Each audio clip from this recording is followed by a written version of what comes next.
ఈరోజు మా అక్కగారింటికి వచ్చానండి. ఇది ఫస్ట్ అయితే మా అమ్మమ్మ గారి ఊరండి. అలాగే మా అమ్మమ్మ గారి ఊరు, మళ్ళీ మా అక్కగారు కూడా వచ్చారండి.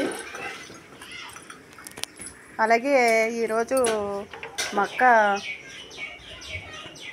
బాబు పుట్టాడండి, మనవడు పుట్టాడు. ఆ మనవడు సందర్భంగా చిన్నగా ప్రార్థన పెట్టుకుందండి.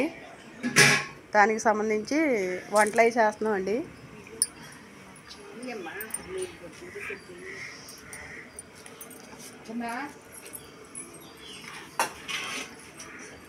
పూర్ణాలు వేస్తాకి రవ్వ పూర్ణాలండి, రవ్వ ఉడక పెట్టాము.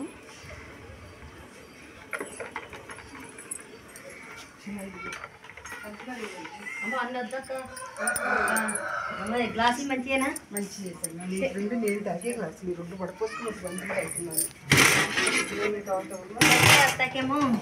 ఇదిగోండి పలావ్ చేసాము, బిర్యానీ చేశారండి. అటు ఇటక్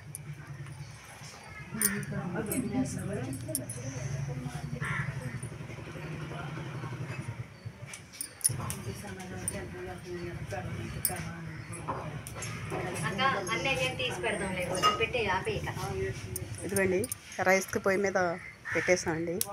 మేము రైస్ పొయ్యి మీదే చేస్తామండి, గ్యాస్ మీద అట్టా చేయమండి. ఇదిగోండి రైస్ పొయ్యి పెట్టామండి.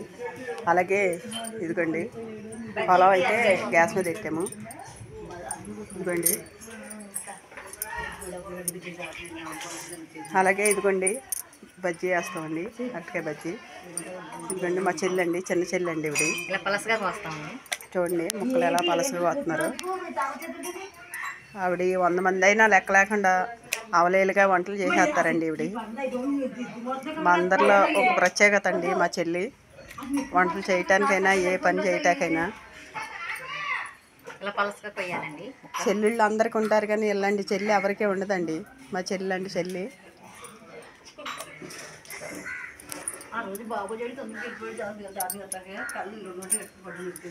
ఇవన్నీ మా చెల్లె చేసిందండి వంట. ఎందుకండి చికెన్ కూడా వండేశారండి.